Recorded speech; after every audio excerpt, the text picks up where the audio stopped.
ওই বেটা তোরে ভাই দিতে কইতেছি, নাইলে তোরে লাগতাম জায়গায় বেজায় লাগতে দিব বাইরে। এই এই ভালো না কইলাম আমার ন্যায্য পাওনা। তোর ন্যায্য পাওনা হইলো নগদ মায়ের দিতে হবে, মায়ের উপর ওষুধ নাই। তুই যদি এখান থেকে এই মুহূর্তে না বাইরাস, তোরে কামানের ভিতরে ঢুকামু, তারপর কামানের পিছনে আগুন দিমু, তুই কামানের গোলার মতো ঠাস করে বাইরে যাবি।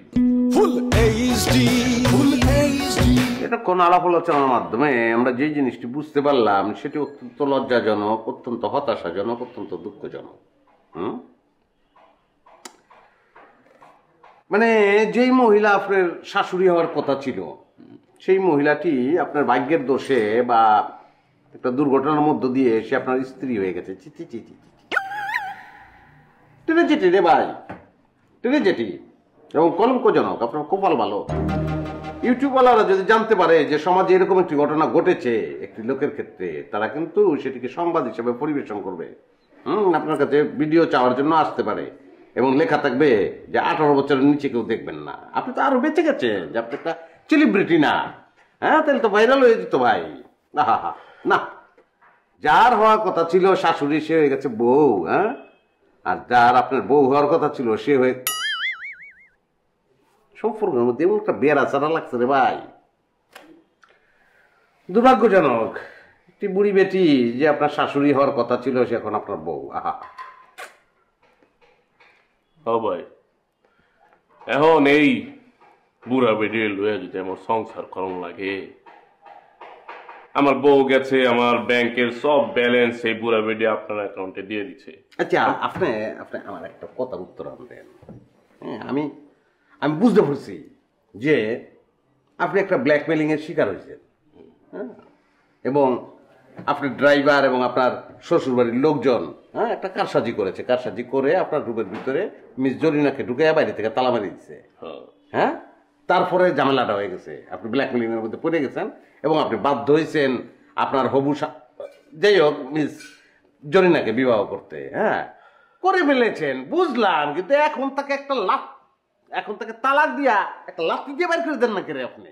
দিমু ভাই, একেবারে 100 তালাক দিমু তো ভাই।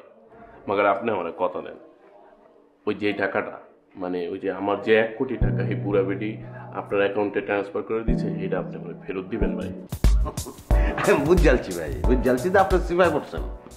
সিফাই করে এখন আপনি আমার কাছে আসছেন টাকার গল্প করতে, টাকা চাইতে। কিন্তু ভাই, ওই টাকাটা যে আপনি আমাকে দিয়েছেন সেটা আমি কিভাবে বুঝবো? সেটা তো আপনি আমাকে দেন নাই। আমি দেই নাই, টাকাটা তো আমার। টাকাটা যে আপনার সেটা আমি কিভাবে বুঝবো রে ভাই?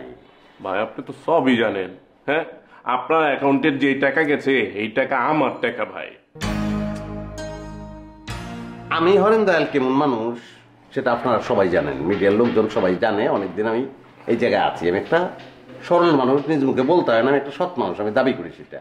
এই টাকা আমি তো রাখবো না, এই টাকা আমি দিয়ে দেবো, কোনো অসুবিধা নাই। কিন্তু সেই ক্ষেত্রে জরিনা বেগমকে তো আসতে হবে। জরিনা বেগম এসে তার নিজ মুখে আমাকে বলতে হবে যে এই টাকাটা উজ্জ্বল শ্যামলার, আপনি উজ্জ্বল শ্যামলাকে দিয়ে দেন। সে নিজ মুখে না বললে তো এটা সম্ভব হচ্ছে না ভাই। ভাই, জরিনা বেগমের নিজ মুখে কখনের কিছু নাই, এই টাকা আপনি আমার ফেরত দিয়ে দিবেন। কি করবো? বলছি যে আমার টাকা আপনি আমারে দিয়ে দিবেন।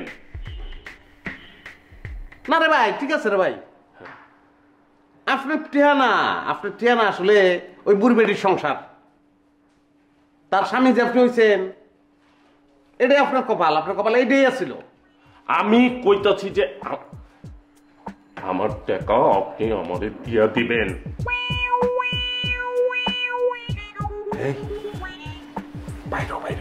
কি বাইরে যা।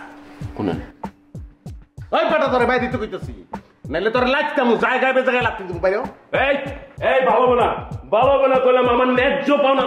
তোর ন্যায্য পাওনা হইলো নগদ মায়ের দিতে হবে, মায়ের উপর ওষুধ নাই। তুই যদি এখান থেকে এই মুহূর্তে না বাইরাস, তোরে কামানের ভিতরে ঢুকামু, তারপর কামানের পিছনে আগুন দিমু, তুই কামানের গোলার মতো ঠাস করে বাইরে যাবি। এই ভালো না কইলাম, আমি কইলাম সহজ সরল পাই আমার যাতা কইতাছে, আমার যাতা কইতাছে। কি হচ্ছে স্যার? আমার থামেন কিচ্ছু নাই, আপনি খাটিয়ে আনেন, খাটিয়ে এনে লাভ রাখ করেন। অবশ্যই স্যার, বুঝতে পেরেছি। এই যে জিন্দালাস যা বুঝার বুঝেছি, অনেকক্ষণ ভয় পেয়েছি, আর ভয় পাওয়ার কিছু না, আপনি সোজা বেরোছেন হোটেল থেকে, যান বেরোন। এই ম্যানেজার ফাত্রা মামদার পো, তুই আপনি কারে গালি দেন? একবারে মাটির তলে ঢুকাই দিও, তুই দিও আরে চিনে না রে একটা কক্সবাজারের পুলিশে ধরে দিও মাহবুব তোমার কাছে বিচার দিলাম, তুমি বিচার করবা। ওকে অবশ্যই মাহবুব বিচার করবো, আমিও মাহবুদের কাছে বিচার দিলাম। এই, সোজা যা সোজা বের হয়ে যাও, বহু গালাগালি করছেন বেরো